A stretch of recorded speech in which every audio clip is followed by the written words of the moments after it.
Bueno, muy buenas noches, clase de Zohar para allá, Vayakel. La porción de la semana empieza diciendo Vayakel Moshe et kol adat bnei Israel. Y Moisés congregó, juntó a toda la gente del pueblo dice, juntó a toda la congregación de los hijos de Israel. ¿Sí? En realidad los juntó para pedirles plata.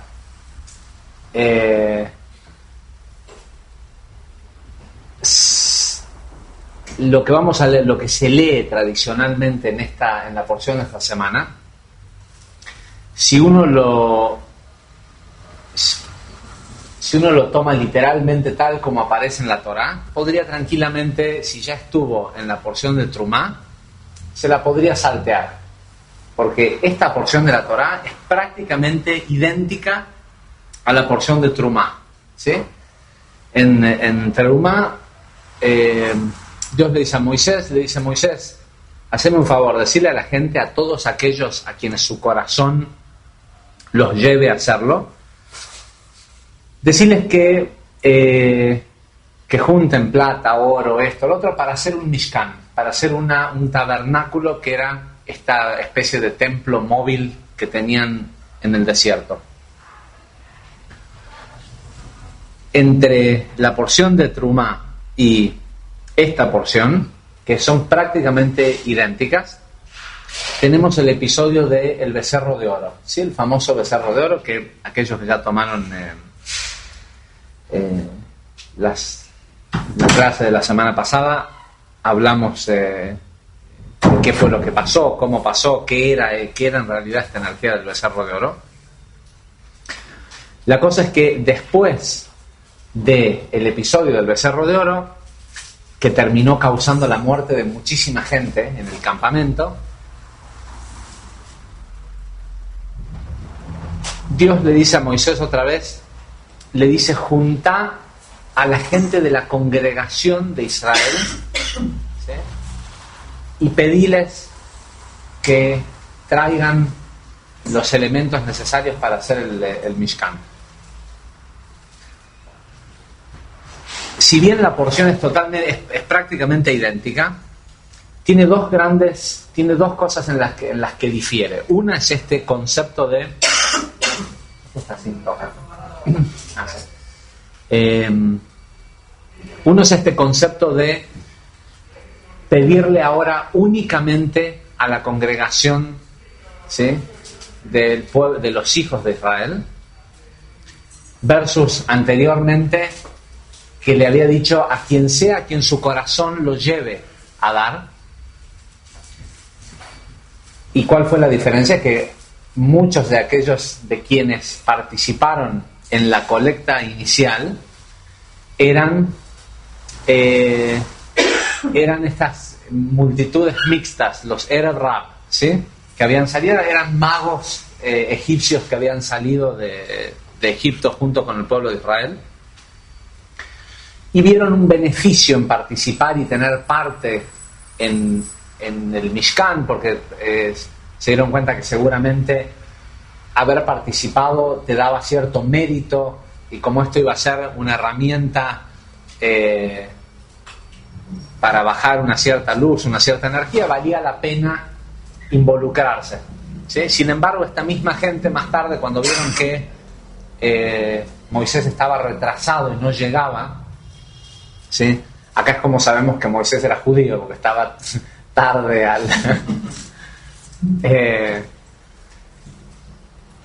Moisés se retrasa supuestamente en los ojos de la gente 6 horas, ¿sí?, porque no había quedado claro que si eran 40 días y 40 noches desde el momento en el que salió de viaje o desde el momento en el que llegó al monte Sinai. Y por no esperar esas 6 horas de diferencia, este grupo de gente de las multitudes mixtas hacen el becerro de oro, ¿sí?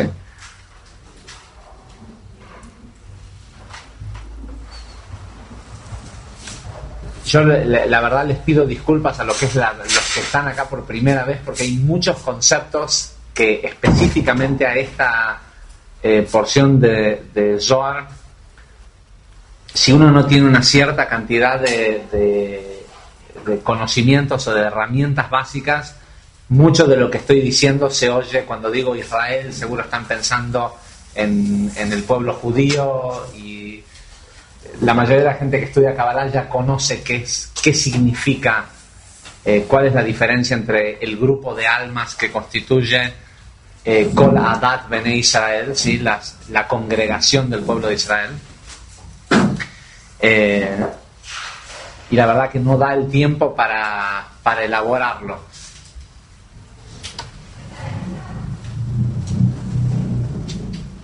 El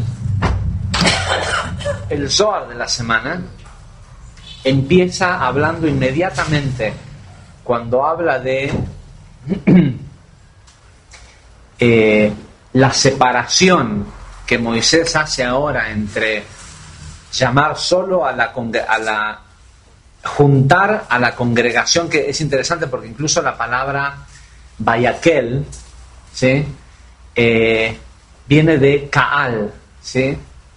O Keilah, ¿sí? Que también quiere decir congregación o un grupo de gente unida, ¿sí? Lo que básicamente está diciendo es que Moisés unió la gente que eran parte de Kol Adat Bene Israel, de toda la congregación de Israel, ¿sí? Para hacerles nuevamente este pedido. Y el Zohar empieza inmediatamente diciendo que la diferencia entre la conciencia de separar a esta gente era separarlos de Amalek, ¿sí? Separarlos de este enemigo eterno, que es casualmente de lo que venimos hablando en las últimas 3 semanas con Kitisa, Mahatzit Shekel, Shabbat Zahor, anterior a Purim, y la conexión misma de Purim. Todo tiene que ver con eliminar a Amalek. Amalek, sabemos que, si bien históricamente fue un pueblo que peleó una guerra contra el pueblo de Israel cuando salieron de Egipto, el valor numérico de la palabra Amalek es 240, y es la misma palabra que Safek, dudas. La razón por la cual el enemigo eterno de esa congregación que se llama Bene Israel, los hijos de Israel, que no estamos hablando del pueblo judío, sino de un grupo de almas que tiene una tarea, un trabajo específico, y por eso son Israel Li Rosh, ¿sí? Los que tienen capacidad de, con su conciencia, tomar control de la realidad física y moldearla para el resto de la humanidad. El enemigo eterno de ese grupo de almas, de ese pueblo, es Amalek, las dudas. Y generalmente todo aquel que es parte de ese grupo de almas, una de las formas de reconocerlos es el constante bombardeo de las dudas, ¿sí? Es una guerra constante.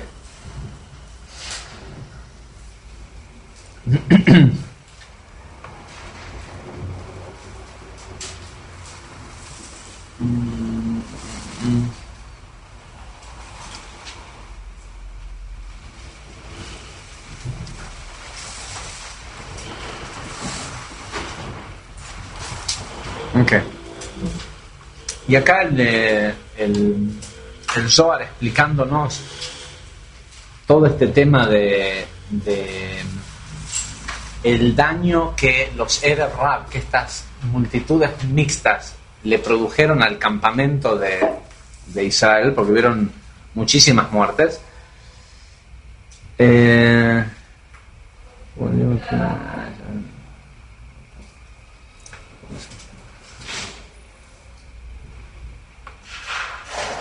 Zohar nos recuerda de este concepto de que en un lugar en donde hay gente mala, ¿sí? Gente que tiene malas intenciones, que gente que hace el mal, y esto lo explicamos también en otro lugar y ya está, el mismo Zohar lo dice acá, esto ya fue explicado en otro lado. Dice, es el versículo 6 del Zohar de esta semana, dice: puesto que cuando hay gente malvada, o entre la gente malvada, los justos y los, ¿cómo se dice? Pious. No, píos es puro. Puros. Y los puros, tanto los justos como los puros, que están entre ellos, sufren del castigo global de los cortocircuitos de la gente que hace a su alrededor. ¿Sí? Y esto es algo que es muy complicado de entender si uno estudió lo básico de la Kabbalah, donde sabemos que hay leyes perfectas de causa y efecto, que nadie tiene algo que no le corresponde. Y sin embargo el Zohar nos dice que sin embargo el Zohar nos dice que en un lugar en donde hay gente mala, cuando un juicio cae sobre ese pueblo, sobre ese país, esa ciudad, por los actos negativos de la gente, todos pagan por igual. ¿Sí? Y una de las explicaciones que ya sabemos es que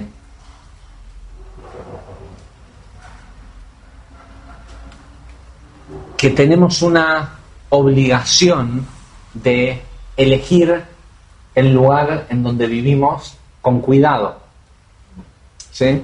Pensar que, lo hablamos la semana pasada con el adolescente que el padre le pone el negocio en la calle, en un lugar peligroso y después el padre pretende que ese adolescente no se contagie del lugar en donde vive. ¿Sí? Es muy difícil que una persona no sea influenciado por sus vecinos, por su medio, por lo que ve a su alrededor. ¿Sí? Pero por otro lado, sabemos que acá no habla de nosotros, habla de los justos, ¿sí? De los tzadikim y de los puros. Y sabemos que muchas veces los tzadikim a propósito sufren el sufrimiento del lugar en donde viven, porque es una forma de atenuar el castigo, ¿no? Entendamos que acá no hay un Dios que castiga y eso, sino las mismas leyes de causa y efecto. El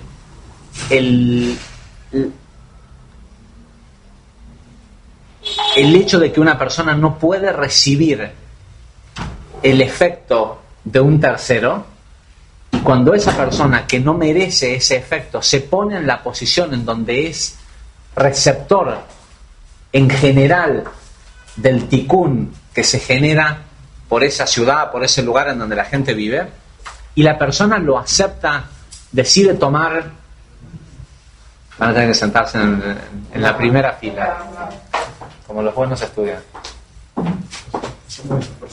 No es cierto que los últimos, no sé, así es, ¿no? Los últimos serán los primeros.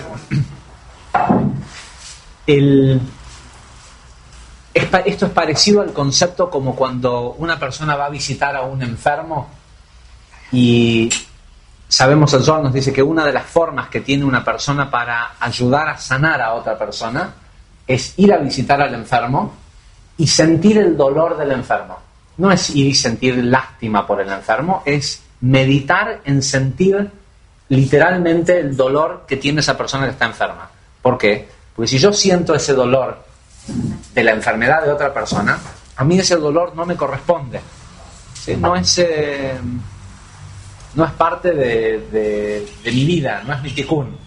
Sin embargo, si yo voluntariamente decido sufrir por esa persona, sentir su dolor, el dolor que le produce esa enfermedad, y como tengo voluntad, si quiero lo puedo hacer, de la única forma que el cosmos puede evitar que yo sufra algo que no me corresponde sufrir es quitándole la enfermedad a la persona.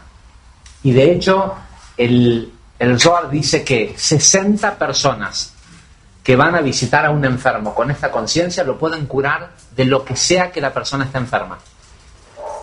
¿Sí? Una persona puede estar muriéndose de cualquier tipo de enfermedad terminal, si 60 personas lo visitan, que cuando lo van a visitar van realmente no a ni sentir lástima ni acompañar, no, van con la tarea de que están yendo a sufrir junto con la persona. ¿Sí? Es más, a pedir llevarse la enfermedad. Nadie se anima, ¿no? O sea, uno dice, no, bueno, es mi gran amigo, esto, lo otro, pero te pones al lado del tipo y dices, ¿sabes qué? Si uno entiende realmente las leyes de causa y efecto, sabe que nadie puede tener una enfermedad que no le corresponde. ¿Sí? De hecho, ¿cómo funcionaba? ¿Cómo es que el Cohen Gadol, que el sumo sacerdote en el templo, curaba? No tenía poderes de sanación.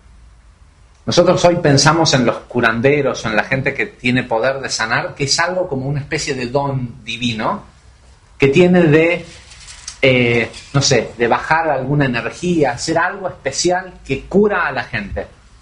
El sumo sacerdote en el templo lo que hacía era que le absorbía la enfermedad a la persona. ¿No? Y se enfermaba él. Y se enfermaba él. Lo que pasa es que la conciencia hubo un cambio en el ADN, en el cuerpo, tanto físico como espiritual, de ese grupo de gente que pasaron a ser los Kohanim, los sacerdotes, que la enfermedad no tenía compatibilidad con, ningún tipo de enfermedad tenía compatibilidad con el trabajo espiritual que hacían estas personas. Con lo cual, el Kohen se enfermaba, y para el final, para cuando caía el sol, se curaba. Pero no es que se curaba primero porque no le correspondía estar enfermo, pero cuando absorbía la enfermedad, tenía toda la voluntad de que él fuera el que sea afectado y no la otra persona. Es un nivel que no sé cuántos de nosotros podemos... O sea, vas a visitar a tu amigo, pero hasta ahí, ¿sí? Y uno tiene que entender que hay leyes perfectas de causa y efecto. Vos no te podés morir de la enfermedad que le tocaba morirse a tu amigo. No es posible. ¿Sí? Pero si vos decidís que sí, y no es tu tikkun, y vivimos en un mundo en donde lo que prima es la misericordia, de la única forma que el sistema puede corregir ese desfasaje de energía es sanando a tu amigo. Lo que pasa es que todavía nos cuesta entender que no hay diferencia, o sea, que yo soy mi amigo, ¿sí? Que somos todos la vasija del mundo infinito, ¿sí? Pero bueno, entonces, volvamos a esta idea de unir a la congregación. La semana pasada tuvimos en la porción de Kitizá, el concepto era con quiénes se podía contar, ¿sí? A quiénes contó, se contaron a las cabezas del pueblo de Israel, ¿sí? Y entendimos en la clase pasada que no tiene nada que ver con contar personas, sino con la gran pregunta era de este grupo de gente que se supone que es Bnei Israel, los hijos de Israel, que tienen esta capacidad de con su conciencia modificarlo todo, ¿sí? Cambiar todo lo que existe en el plano físico. ¿Con quién puedo contar? ¿Sí? ¿Con cuántos podemos contar? Y no importa lo que hiciste ayer, ¿sí? Bueno, ayer estabas totalmente del otro lado, pero eso fue ayer. Hoy, ¿se puede contar con vos? Lo próximo que tenemos en cronológicamente es la caída del becerro de oro. Ahora, también vimos en la clase de la semana pasada que Moisés le reclama a Dios, le dice, oíme, ¿nos venís a echar la culpa a nosotros del becerro de oro? Seguramente vos sabías que esto iba a pasar. O era de esperarse que esto pasara porque lo fuiste y los pusiste a esta gente X cantidad de años en un lugar en donde veneraban a los carneros. ¿Cómo no iban a venir ahora? Ahora te quejas de que veneran a una vaca. Pero no sé si siguen la línea, el proceso, ¿sí? Primero hay que ver con quiénes se puede contar, de aquellos que tienen la capacidad de modificar su medio. Después es importante que la persona sepa que la caída, el becerro de oro, es parte de la vida. ¿Sí? No se puede estar en este mundo, tener ese nivel de deseo de recibir para sí mismo, que es el de querer controlar tu medio y evitar las caídas.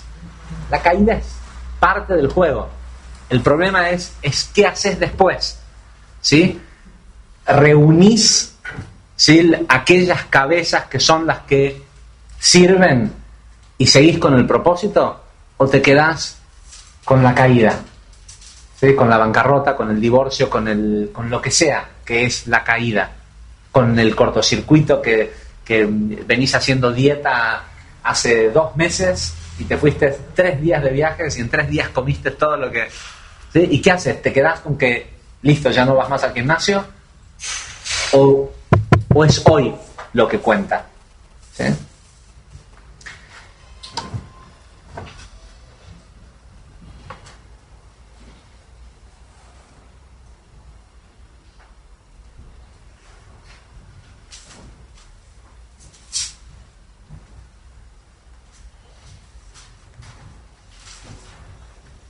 Okay, 1 second.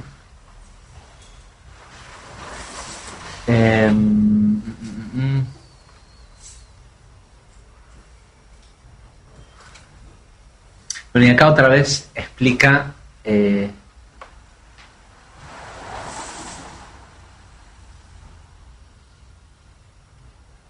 okay. Hoy estamos con poco tiempo porque empezamos tarde y es muy técnico esto. Pero después se lo recomiendo a los que lo lean en el Zohar. El versículo 10, 11 y 12 de esta parashá empieza a hablar sobre las 4 estaciones, ¿sí?, los 4 vientos del año, que tiene que ver con los puntos cardenales y demás, y retoma esta idea de que la unidad, lo que Moisés hace cuando dice Vayakel Moshe et kol adat bene Israel, Moisés reunió a todas las lo que pasa es que la palabra Vayakel, que suena como que simplemente reunió, sabemos que es la primer palabra de la porción, porque toda la energía de la porción está en esa palabra. Y hay una diferencia entre Keilah, Kaal, Vayakel, ¿sí?,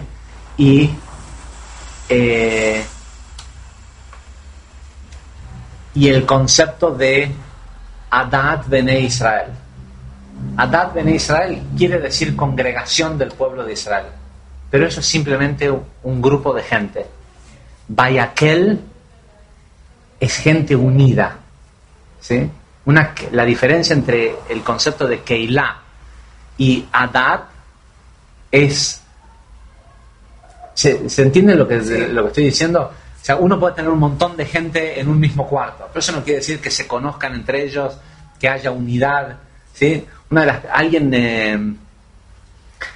me dijo, y me siento responsable por esto, alguien me dijo en Purim, que la verdad, Blaine, ahora tuvimos una fiesta de Purim muy, muy linda, realmente muy linda, no solo desde que estuvo buena la fiesta y que fue divertida, sino que había realmente una energía especial, y eso nos lleva a que tenemos que empezar a pensar en Pesaj. Pero alguien me vino y me dijo, esto de los Mishloach Manot, de los regalos, de intercambiar regalos, sirvió para que pudiéramos conocer los nombres de la gente, ¿sí? Porque hay este tema de que llevarle a tal y tal persona este regalo de parte mía, y me daba cuenta que la gente me decía, ¿quién es David? ¿O quién es Carlos? ¿Sí?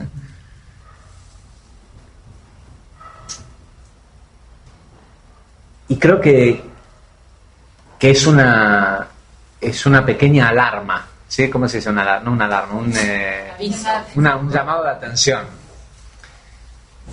Porque tenemos que entender que una cosa es reunirse a tomar una clase de Zohar, ¿sí? O tomar una clase de Zohar en sí. Pero otra cosa es en sí mismo el reunirse, ¿sí? Cuando hay una energía especial en que un grupo de gente se reúna a estudiar, a lo que sea. Siempre hay una energía especial cuando mucha gente se junta. Pocas veces la gente se junta para fines que sean espirituales, o por lo menos es lo menos común. Con lo cual, sepan que ya estamos planeando una fiesta que no tenga ningún tipo de connotación, que no requiera de una celebración espiritual o algo así, pero simplemente más para conocernos. Pero creo que es importante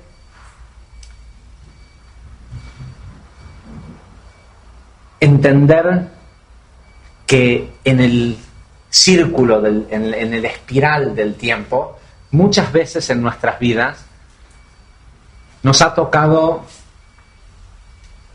ser contados y participar en la creación de un Mishkan, ¿sí?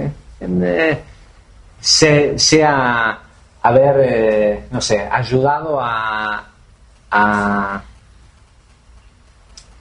armar una iglesia, un templo, una sinagoga, un negocio, ¿sí?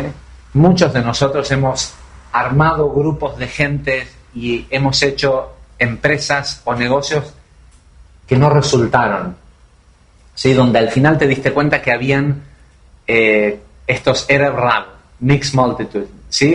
Gente que en realidad la conciencia que tenía no era de unidad, sino de participar, pero solo para ver qué se podían llevar. Y es parte del proceso de la vida, ¿sí? No es como es. Pero la vida es una espiral, el tiempo es cíclico y siempre te da la oportunidad de rearmarte, pero desde un lugar más alto, porque el propósito de la espiral es justamente ese. Y la vida nos pregunta todo el tiempo, nuestra propia vida nos pregunta todo el tiempo si puede contar con nosotros y con nuestra conciencia para juntarnos con la gente adecuada y que no importe lo que pasó antes. Toda esta gente ya había dado para hacer un Mishkan, ¿sí? Y de todo ese oro hicieron un becerro de oro, ¿sí? Con todo lo que juntaron, en lugar de hacer un tabernáculo, terminaron haciendo un becerro de oro, ¿sí? Totalmente lo contrario. Y ya no podían usar ese mismo oro que tenía, digamos, esa energía en algo sagrado. Y hubo que volver a dar, ¿sí? Hubo que volver a armar otra sociedad, hubo que volver a buscar otros socios, hubo que buscar otra esposa, ¿sí? Pero esa es la vida.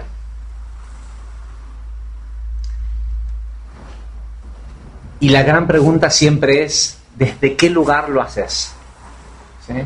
¿Desde la caída o desde entender que cada final en realidad es una nueva oportunidad de hacer las cosas desde otro nivel, desde otra altura? Yendo a algo ahora mucho más... no sé por qué pensé que la lluvia... la semana pasada tuvimos lluvia y tuvimos un grupo chiquitito de Zohar, y de todos los muchos temas que había para elegir de esta porción, elegí el más notable, que es el único que es diferente a la porción de Trumá. de las primeras cosas de las que habla la porción de la semana, distinto al resto a la porción de Trumá, es sobre Shabbat, ¿sí? Sobre la energía de Shabbat, ¿sí? De este día de descanso, que creo que es una de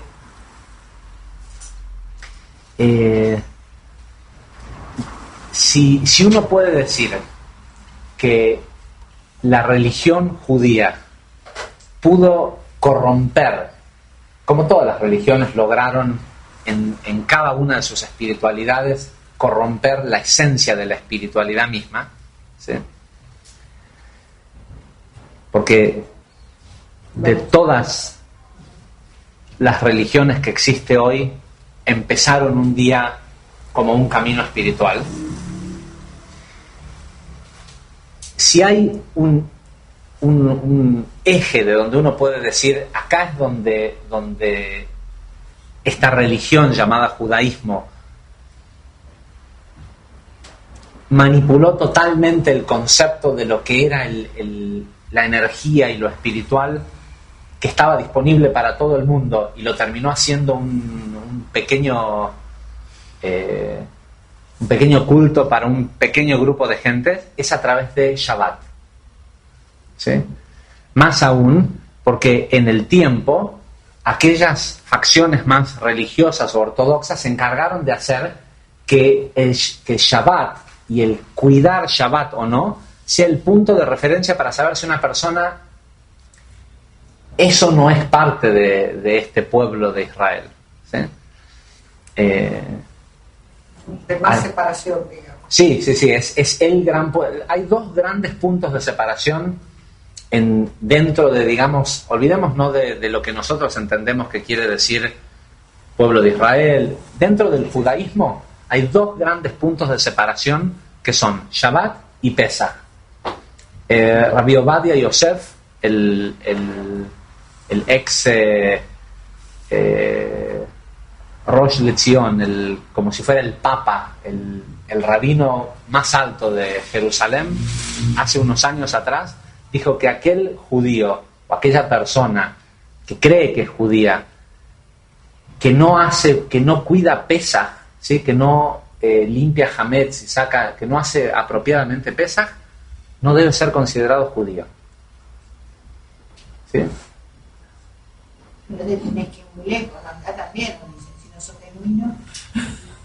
Seguro, pero estos son los dos puntos. Y Shabbat es digamos, el de todas las semanas. Y hay una gran confusión entre esta idea de, ¿qué dicen los religiosos? Hay que cuidar Shabbat, ¿sí? Cuidar Shabbat. Sin embargo, cuando Moisés recibe los mandamientos, el cuarto mandamiento dice, Zahor et Yom Shabbat, acordate del día de Shabbat, ¿sí? Pero cuando aparece en esta porción, dice Shamor, dice cuida Shabbat. Fue hace 2 semanas nada más que recibieron, bueno, también volvió a subir al monte Sinai, pasaron 40 días, pero fue el mismo año, en el mismo momento, todos escucharon los mandamientos de Dios, donde decía, acordate de Shabbat, y de repente en la porción de esta semana dice, cuida Shabbat, y hay todo un mundo hecho alrededor de este tema de cuidar Shabbat. Y el Zohar dice lo siguiente. Primero que nada vamos a ver qué es Shabbat.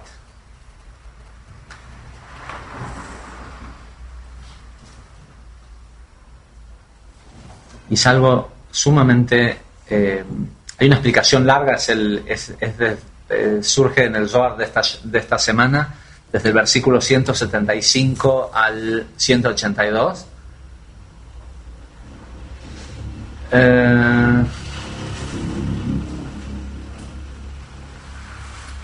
Ok, pero voy a tomar solo una pequeña parte. Primero que nada, nosotros sabemos astrológicamente, ¿sí? En nivel energético, Shabbat, el día sábado, es el día controlado por Saturno, ¿sí? Saturno es el planeta que cuando llega todo lo cambia, nada funciona igual bajo la influencia de Saturno. Con lo cual, no es que es un día, está bien, cuando nos tuvieron que disfrazar todo este tema de cómo funciona este universo en una Biblia y en cuentitos y en palabras que la gente común lo pueda entender, nos dijeron, es el día que Dios descansó, es el día que Dios terminó de construir el mundo y después descansó. Shabbat Va'i Nafash, ¿sí? En el día terminó de hacer lo que estaba haciendo, con lo cual no es cierto entonces que descansó todo el día de Shabbat, porque si terminó, alguna parte de la creación la tuvo que haber hecho en Shabbat, y finalmente descansó. Pero nosotros sabemos que toda esta historia de la Biblia, todo esto es todo un código para mostrarnos algo que está detrás, que es el verdadero mecanismo de cómo funciona este universo.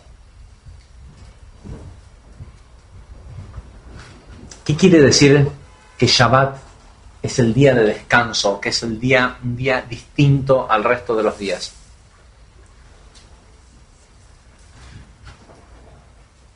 El versículo 178 del Zohar de esta semana dice: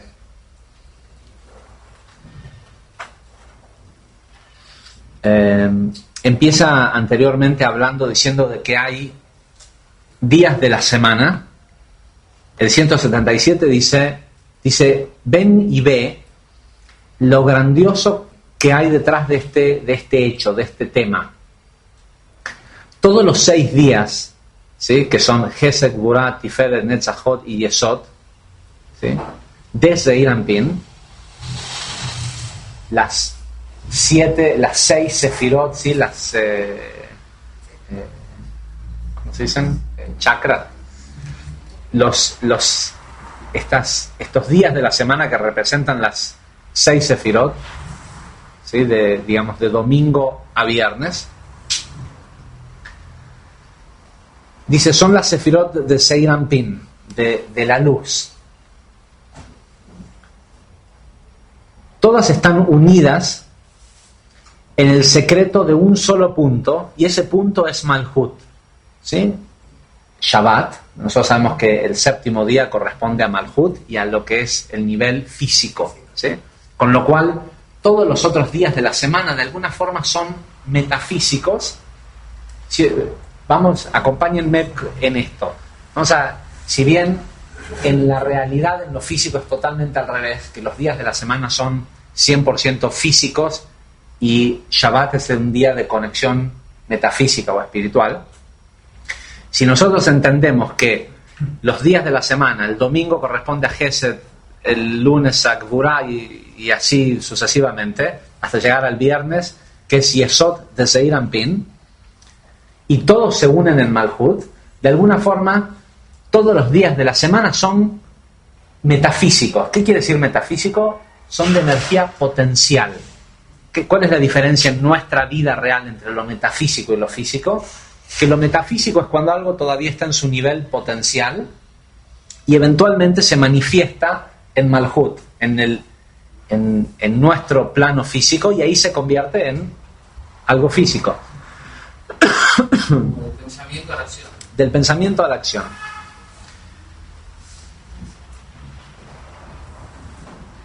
Dice, y todos esos días se unen en Malhut. Dice, asimismo, hay días del otro lado. Del otro lado se refiere del lado del mal. Dice que son, Hesed, Gvurah, Tiferet, Netzachot y Yesod, de la Klipá. ¿Se acuerdan que nosotros muchas veces hablamos de la diferencia de estar recibiendo los beneficios del mundo físico del 1% de Malhut, ¿sí?, o de la Klipá? Se ven igual, ¿sí?, pero es nuestra conciencia la que determina si el auto 0 kilómetros, la casa, los lujos, el hotel 5 estrellas, los viajes y todo esto que pareciera ser el máximo del 1%, ¿sí? Son realmente de Malhut, pero de Malhut que manifestó un trabajo espiritual o una manifestación de algo metafísico a lo físico, o si son de la Klipá, ¿sí? Si son una distracción, un pago con algo que al sistema del otro lado le es sumamente fácil de manipular para mantenerte distraído de tu verdadero propósito, ¿sí? Porque lo que tiende a ser la manifestación de la riqueza, por ejemplo, es a distraerte de tu trabajo, porque uno siente que ya llegó a un fin, ¿sí? Porque pensamos que lo que buscamos es riqueza en lo emocional, en lo físico, haces todo un trabajo espiritual buscando mejorar tu vida matrimonial o tus relaciones de pareja o encontrar una pareja. Y cuando encontrás esa pareja, querés ir a divertirte con esa pareja, no querés seguir haciendo el mismo trabajo espiritual, ¿sí? Es lo mismo, es el obtener esa riqueza. Hay que estar seguro si es realmente parte de lo que manifesté o si esa riqueza es simplemente una distracción de algo mucho más grande que yo podría, que es lo que realmente tengo que recibir, y que en el camino me estoy distrayendo con algo momentáneo que pareciera ser ya un buen fin o un buen pasar. Esa es la diferencia entre los bienes de Malhut y los bienes de la Klipá. Pueden ser exactamente las mismas cosas, pero tiene que ver con la conciencia en la que está la persona, ¿sí? Si la persona se relajó y dice ya llegué, o si busca más. Y si busca más, es probable que de esa misma riqueza logre mucho más, ¿sí? Que de esa relación de pareja logre mucho más, que de esa nuevo estado de salud logre mucho más. O que sea el principio del fin, ¿sí? En definitiva, dice que los días de la semana todos convergen en Malhut, ¿sí? Pero puede ser Malhut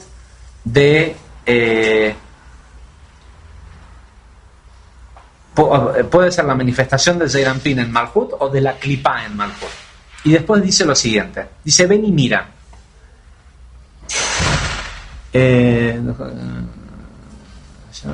Dice hay 6 días que están unidos,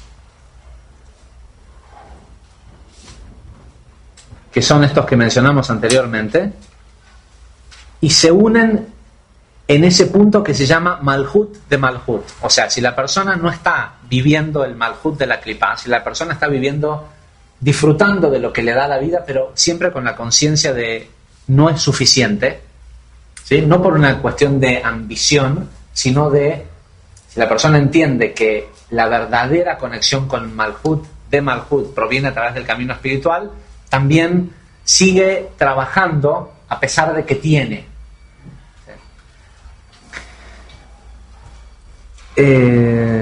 Malhut de Malhut. Dice, y ese punto, Malhut de Malhut, los guarda y los protege a esos otros 6 días. Dice, y en ese punto, ¿sí? Que nosotros conocemos como Shabbat,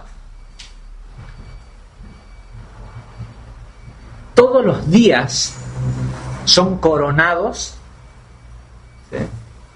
Se unen y se esconden en este punto. Hay una frase en el Talmud, en las leyes del Talmud, que dice que aparece también en la Torah, que dice que a una persona se le debe pagar, a ver si me voy a acordar cómo es la frase, dice que a una persona se le debe pagar el jornal, lo que trabajó al final del día, ¿sí? Y el Talmud hace toda una discusión al respecto de esto, porque dice que pagar con retraso, ¿sí? O sea, pagar, digamos, al final de una semana o por el estilo, crea deudas, crea hay depreciación de la moneda, ¿sí? Con lo cual lo que vos le estás pagando a tu empleado es menos de por lo que él trabajó. Y dice, y lo peor del caso es que puede pasar que el jefe o el empleado se muera en la semana. Con lo cual podés tener que llegar a volver a nacer y hacer todo un tema de corrección en el ticún porque le quedaste debiendo a alguien. ¿Sí? Pero es loquísimo, imagínate que si tuvieras que manejarte de esta forma. Y sin embargo, y viene el Zohar y dice, no, olvídate lo que dice el Talmud de la ley específica. Las iniciales de esa frase, no me acuerdo exactamente cómo dice, que dice que se le debe pagar en el día, las iniciales escriben Shabbat. ¿Por qué? Porque todo el trabajo que nosotros hacemos en la semana se manifiesta en Shabbat. Pero hay que entender que no es que si no cuidas Shabbat o si no haces Shabbat no va a tener fruto tu trabajo, sino todo lo contrario. Que el trabajo que uno hace en la semana, que a veces es difícil estar al tanto de qué tanta conciencia uno pone en todo ese trabajo durante la semana, están todos escondidos en Shabbat. Con lo cual uno tiene la posibilidad durante Shabbat de cambiarlo. ¿Sí? Hasta que no recibiste el veredicto de un juicio, se puede cambiar. ¿Sí? De alguna forma, este sistema de leyes de causa y efecto, el Zohar nos dice que es como una especie de tarjeta de crédito, que no te llega el resumen hasta Shabbat. Y en el transcurso y durante Shabbat podés modificar, ¿sí? Podés cambiar lo que hiciste mal en la semana. Y que todo aquello que a lo mejor en la semana quedó incompleto o no lo lograste hacer en pos de que genere los frutos que vos querés que las cosas generen en tu vida, en Shabbat, el día sábado, desde el momento en que baja el sol, el viernes en la tarde hasta la caída del sol el día sábado, uno tiene la posibilidad de modificarlo. Ahora vamos a entender qué quiere decir cuidar Shabbat y cuál es la diferencia entre acordarse de Shabbat, porque el mandamiento, si es que existen tal cosa, nosotros ya explicamos que no hay 10 mandamientos, sino que hubieron 10 paquetes de energía que bajaron. Y hay un tema muy interesante que en las conexiones de Shabbat en la mañana, en la mitad de Shabbat, decimos una frase que dice que tenés que cuidar Shabbat porque tal como estaba escrito en las 2 tablas que Moisés bajó, las tablas de la ley, cuidarás Shabbat. Y todos los sabios hacen la pregunta, ¿por qué dice? O sea, lo puedes decir porque la Torá lo dice, lo que sea, pero ¿por qué decir en las 2 tablas con las que bajó Moisés? Porque en las tablas había mucho más escrito. ¿Qué quiere decir? ¿Que esto es lo único importante? Y el Zohar dice de que está hablando de las primeras 2 tablas. Moisés sube al monte Sinai y baja con estos 2 zafiros, que esas famosas tablas de Moisés eran 2 grandes zafiros que eran como una especie de hologramas. Dice la Torá misma, dice de que los mandamientos se veían escritos, no importaba de dónde estuvieras parado, ¿sí? De cualquier lado se veían. ¿Qué pasa? Las letras, cuenta el Zohar, en el momento que entran en contacto con el becerro de oro y ven el cortocircuito, las letras se fueron. ¿Sí? La gente perdió el mérito de tener los 10 mandamientos, las letras se fueron y las piedras estas se volvieron absolutamente insoportables para que Moisés las pudiera sostener, porque lo que las sostenía eran las letras, y en el momento que las letras se fueron, no las pudo sostener y se le cayeron. No es que Moisés fue y rompió las piedras, que Dios te da 2 tremendos zafiros así y te encabronás porque hicieron un becerro de oro y vas y las rompes. ¿Qué tiene que ver si esto te los dio Dios, ¿no? Moisés rompe las tablas porque no las podía sostener. Sin embargo, dice que el mandamiento que decía cuidarás Shabbat, no decía cuidarás, decía te acordarás de Shabbat, no se fue, quedó en las tablas. Por eso dice en la conexión de Amidá, en las tablas donde está escrito Zahor et Yom Shabbat. ¿Por qué no se fue? Porque Shabbat era un regalo y vos no le podés sacar a alguien algo que le regalaste. Ahora, ¿cuál es el regalo de Shabbat? ¿Y por qué se habla de cuidar Shabbat?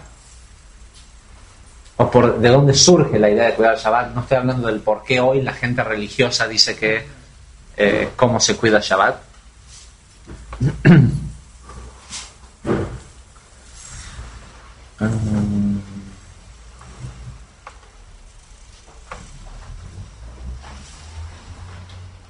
Ok. Zohar de esta semana.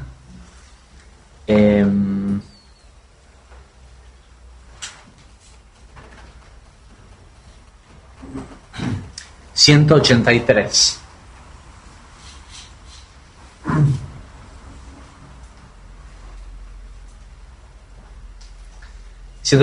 Empieza explicando que cuando llega cuando la energía baja a ese punto inferior que se llama Malhut, que también conocemos como Shabbat, dice hay una unión suprema entre dos fuerzas. Y en la noche del viernes, dice, este punto que nosotros conocemos como Malhut, ¿sí?, se expande inmensamente y se extiende y cubre a todo el mundo.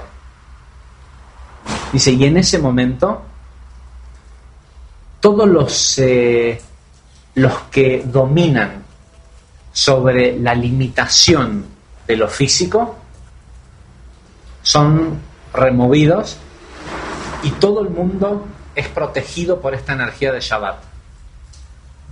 Dice entonces, un Ruach, nosotros sabemos que hay distintas partes del alma, ¿sí?, pero Ruach es lo que se traduce como espíritu.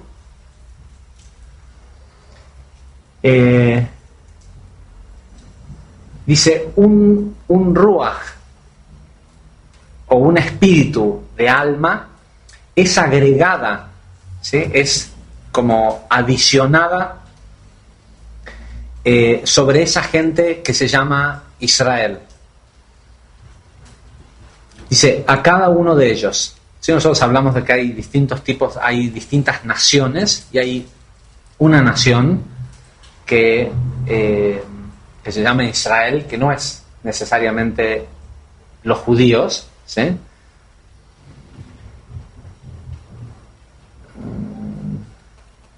Dice, con este alma adicional, todo sufrimiento y toda amargura es olvidada, tanto arriba como abajo, y lo único que prevalece es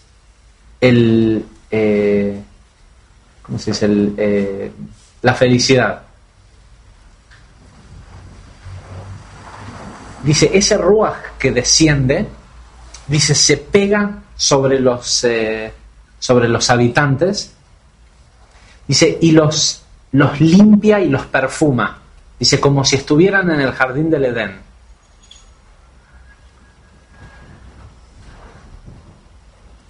Okay, dice, dichosos son aquellos que despiertan al ruaj, a este espíritu. Dice, cuando este ruaj desciende, 60 carrozas celestiales se preparan para descender con ella desde el jardín y descienden al jardín del Edén. Dice, son 6 principales carrozas, que son Gesed, Gvurá, Tiferet, ¿sí?, los días de la semana, la energía de los días de la semana, ¿sí?, y cada una de ellas consiste de 10, de un parsuf, de 10 sefirot. Dice, y así es como llegan a 60.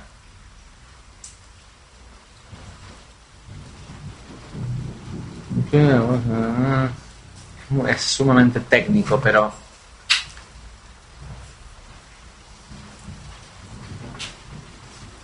ok, dice, el secreto más guardado para aquellos que están familiarizados con el conocimiento, ¿sí? Pero acá hay que entender que cuando dice conocimiento utiliza la palabra Jochmat, ¿sí? Que tiene que ver con un nivel de conciencia y al mismo tiempo con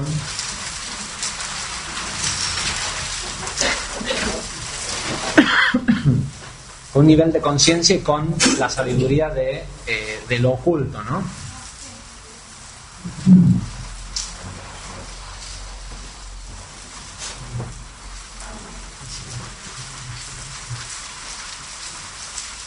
Ok, dice, felices son aquellos que logran despertar este ruaj, puesto que este ruaj es la expansión del punto de Malhut. Nosotros en nuestra vida generalmente buscamos, por sobre todo, crecimiento, ¿sí? Algunos quieren solo crecimiento económico, otros crecimiento espiritual, otros crecimiento, pero la constante búsqueda del ser humano tiene que ver con obtener más cosas, ¿sí? Lo hablamos cuando hablamos de la diferencia de cómo fueron creados los deseos y la diferencia de los deseos del animal y el ser humano, y cómo el gran problema que tiene el ser humano es su propia bendición, que es la capacidad de sentir el deseo del otro. Pero la idea en la creación era que la persona sintiera lo que el otro desea para tratar de ser proveedor para el otro, no para también querer lo mismo, ¿sí? Y el problema que tiene el ser humano es que siente el deseo del otro. El animal tiene hambre y come. Y una vez que está satisfecho, no le importa que el animal de al lado tenga hambre, ¿sí? El ser humano tiene hambre, come, y ve al señor de al lado comer algo mejor y también quiere eso, ¿sí? Pero tenemos esta capacidad de sentir el deseo del otro, que no lo tiene nadie más dentro de los seres vivientes en el mundo. En definitiva, lo que constantemente buscamos es una expansión de nuestras pertenencias, generalmente pensando que esto nos va a traer más felicidad. Y en definitiva, si lo que queremos es más felicidad, por lo menos tenemos que entender que siempre buscamos la expansión de la felicidad. En Shabbat, esta expansión de lo físico, de lo material, ocurre solo. Por eso es que no hay que trabajar en Shabbat. Este concepto de que es un día de descanso, no es porque Dios se va a enojar con vos si trabajás en Shabbat, o porque si lo que trabajás en Shabbat no rinde. No, es porque es como estúpido, ¿sí? En los días de la semana vos trabajás porque no tenés otra alternativa para ganarte el pan, por decirlo de alguna forma. Pero todo eso que vos trabajaste en la semana, en Shabbat, ¿sí?, crece. Ese es el momento en el que se expande. Ahora, si vos decís, no, a mí no me importa que se expanda, yo quiero ir a hacer como el resto de la semana, Júpiter no funciona de esa forma. En Júpiter las cosas funcionan cuando son opuestas a lo demás. En Saturno. En Saturno las cosas funcionan cuando son opuestas a lo demás. Entonces no podés hacer lo mismo el resto de la semana y pretender un resultado diferente. Sí. Cuando yo estaba en otra escuela de Kabbalah, te decían que el Shabbat era para que vos pienses, porque vos en realidad sos coautor del universo. Ajá. Ya vos tenés que colaborar con Dios en la creación del universo mejor. ¿Y cómo es que Shabbat hace eso? No sé, por eso te lo pregunto. No, en realidad uno No es coautor. más coautor con la luz en la semana que en Shabbat. ¿En qué sentido? En la semana somos nosotros, ¿sí? Y el caos que se presenta, el caos de la semana, de hecho el hecho de que Shabbat es un día de descanso, es un día de descanso no del trabajo, es un día de descanso del caos, de la fragmentación de los días de la semana, donde el lunes es distinto que el martes y el martes es distinto que el miércoles y todo está fragmentado y tenés que llevar lo de un día al día siguiente para que se cree continuidad. Además Dios estaba cansado. No es serio. ¿Sí? Shabbat lo que tiene es que tiene continuidad por sí misma si vos no lo fragmentás. ¿Sí? Si vos no haces lo mismo que haces el resto de la semana en ese día. Pero ¿cuál es la diferencia? ¿Por qué estamos nosotros? En realidad en Shabbat no estamos solos. En Shabbat recibimos un alma adicional, el mundo recibe un alma adicional. Hay que estar al tanto de que eso ocurre y hay que estar dispuestos a recibirlo. Vos tranquilamente podés decir, no, yo prefiero la ley de la semana, ¿sí? La ley de la selva, de que todo se gana con esfuerzo. ¿Sí? Sin embargo, sabemos que el 95% de la gente que más trabaja en el mundo es la que menos gana. El esfuerzo no es la clave de ganar.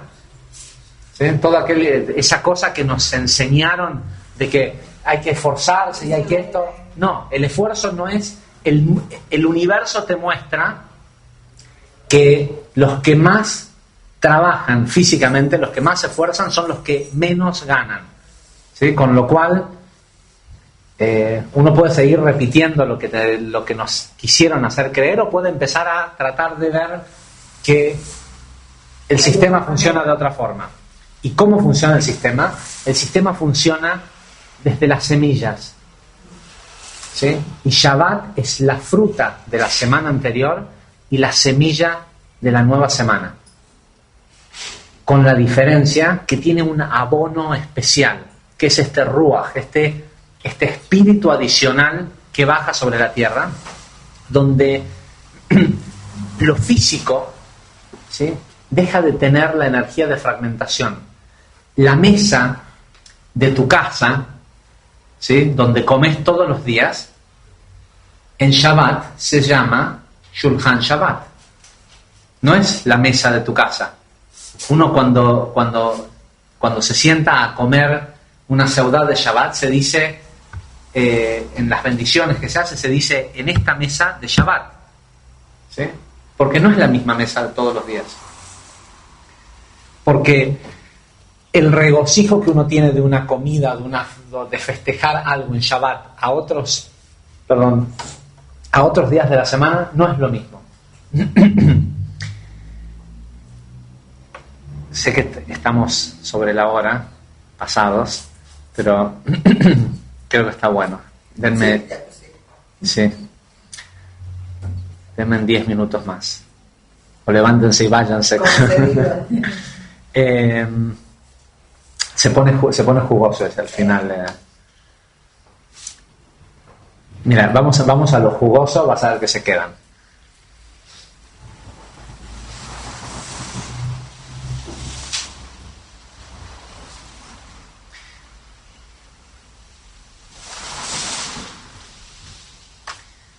Dice 194. Me estoy salteando para que se ponga interesante. Dice, los sabios, ¿sí?, quienes han entendido el secreto detrás de este alma adicional, en lo anterior habla del porqué, de que la clave en el crecimiento espiritual de una persona, las personas nacen con Neshama, ¿sí? Este concepto de Shabbat Va'i Nefesh, ¿sí? Nefesh es el nivel más bajo del alma, que es con el que lidiamos toda la semana, ¿sí? ¿Qué quiere decir? Y en Shabbat descansó y utiliza la palabra Nafash, Nefesh. Es el momento en el que esa parte más primitiva del ser humano puede descansar porque llega este nivel superior que se llama Ruach. La gente no logra el nivel de Ruach hasta que han hecho un gran camino de crecimiento espiritual. ¿Sí? Una vez que la persona lo logra por mérito de su trabajo espiritual, ese Ruach desciende y lo tiene siempre. ¿Sí? Es una parte de su alma que la persona tiene siempre. Muchas veces requiere que la persona muera y vuelva a nacer y nazca directamente con... Eso lo estudiamos después, ya lo hemos estudiado en las clases de reencarnación. Pero el nivel de Ruach es un nivel sumamente alto. Sin embargo, una vez por semana nos prestan este nivel que se llama Ruach en Shabbat. Y nuestro trabajo es atenderlo como un invitado. ¿Sí? Vos vas todos los días a trabajar, pero te llegan visitas de afuera y a lo mejor te tomás un día libre y lo llevas a un buen restaurante y lo sacás a pasear y arreglás la casa distinto y te vestís distinto. Lo mismo dice el Zohar que uno tiene que hacer con este Ruach. Y que la calidad de vida de la semana siguiente depende de qué tanto le cueste a este Ruach irse. Si vos atendés bien a alguien en tu casa, no se quiere ir, ¿sí? Entonces, depende de cómo vos te manejás en Shabbat, de cómo atendés a este alma adicional, ¿sí? Es una especie de espíritu adicional que es el que a vos te corresponde cuando te lo hayas realmente ganado, pero viene como prestado. Por eso es que hacemos tres comidas que son como festivas en Shabbat. Y hacemos kiddush, y si la persona tiene que vestirse de una forma especial en Shabbat, tenés que arreglar tu casa de otra forma. Por eso es el concepto de Zahor et Hayom Shabbat. Acordate que es Shabbat. Lo importante está en la conciencia de acordarse, porque ir a hacer un montón de rituales religiosos pensando que si no los haces Dios te va a castigar y te va a eliminar de un pueblo, no tiene nada que ver con esto. ¿Sí? Ahora, dice, si querés realmente atender bien a este Ruach, dice, aquellos que son sabios y conocen el secreto que está detrás de recibir esta energía adicional, dice, llevan a cabo sus obligaciones maritales en la noche de Shabbat. ¿Sí? Tal como ha sido explicado, dice, tal como ya ha sido explicado. Dice, sin embargo, dice, le preguntamos a la luminaria, sí, a Rabbi Shimon Bar Yochai,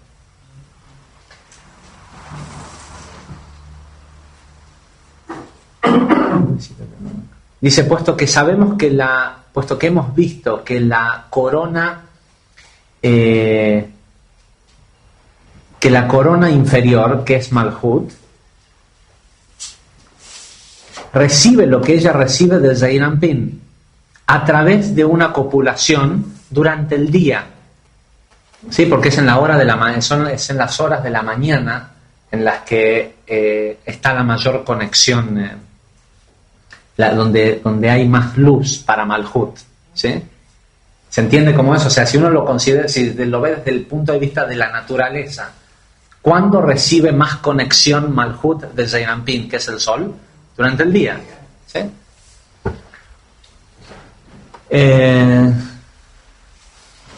Dice durante el día.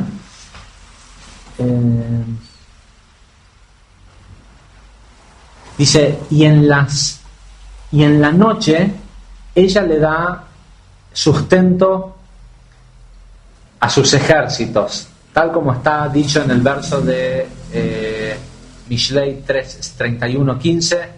Ella se levanta cuando todavía es noche y le da de comer a su casa y a sus sirvientes. Dice, ella recibe a través de un coito durante el día, ¿sí? Y le da de comer y nutre durante la noche. Con lo cual entendemos que no hay realmente coito espiritualmente, ¿sí? entre el mundo, entre Zeirampin y Malhut en la noche. Sin embargo, usted, maestro, le dicen a Rabbi Shimon Bar Yochai, le dice, nos decís que el mejor momento para que haya unión entre un hombre y una mujer es en la noche de Shabbat. ¿A qué viene esto? Que uno siempre tiene que buscar fluir con la naturaleza, con lo que es lo que está ocurriendo cósmicamente, ¿sí? Y él dijo, por supuesto que hay una unión en la noche de Shabbat.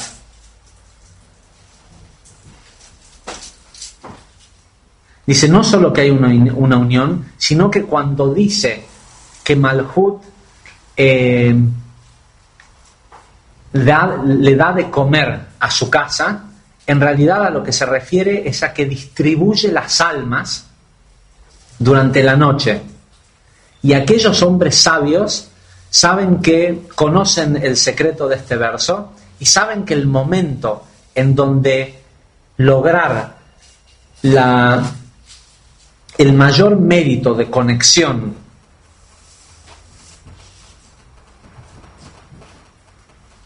y de unión y de felicidad en la unión, ¿sí? Y de esa forma atraer almas de justos es en la unión de la noche de Shabbat.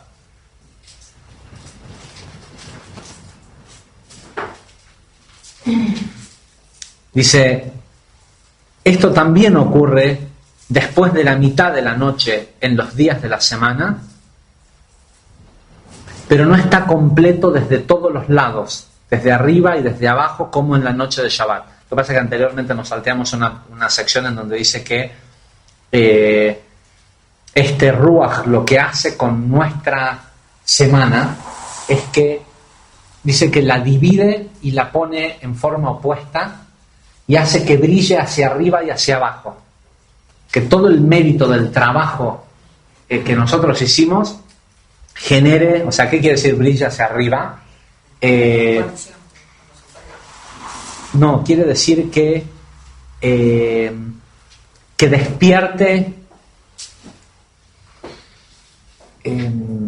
¿cómo se dice? Estoy con un tema de idiomas. No, que ¿cómo se dice? Ignites. To ignite. Que encienda canales de causa y efecto, ¿sí? Si vos sabés que lo que hiciste, bien o mal, llegó una energía adicional que lo perfeccionó y ahora lo tenés perfeccionado, ahora es cuando querés que genere las causas y efectos para el resto de tu semana y para el resto de tu vida, ¿eh? Y en definitiva de lo que se trata esta idea de cuidar Shabbat es cuidar al Ruach, ¿sí? Si vos haces durante Shabbat lo mismo que haces el resto de la semana, ese Ruach se va, ¿sí? O sea, te vino a visitar, ni siquiera le abriste, no le preparaste una taza de café y se fue, ¿sí? Y es una tecnología, es increíble, pero esto es una tecnología que existe y está disponible todas las semanas y empieza por reconocer que hay algo especial, ¿sí? Yo conozco gente, sobre todo es muy común en gente, en las familias que vienen de descendencia yemenita o de Yemen o de Marruecos, que cada semana para la cena de Shabbat, cada viernes a la noche, es como si fueras a la casa de alguien para Año Nuevo, ¿sí? ¿Viste cuando vas a la casa de alguien para Navidad o Año Nuevo? Sí, que es el día del año que cocinaron, hicieron, decoraron, todas las semanas, todos los viernes a la noche. ¿Sí? Más allá de que si entienden exactamente que si hay un ruach, que si hay un esto, lo otro, es una fiesta. Y la verdad, hay que esperar al 31 de diciembre. ¿Qué nos impide hacerlo todas las semanas? Además es interesante dos cosas. Una, el Zohar dice que todo lo que uno gasta para atender a este ruach no está dentro de lo que, no va dentro de lo que es lo que recibe una persona en su año. Cuando se determina lo que una persona va a recibir, gastar para Shabbat no deduce de esa cuenta, por decirlo de alguna forma.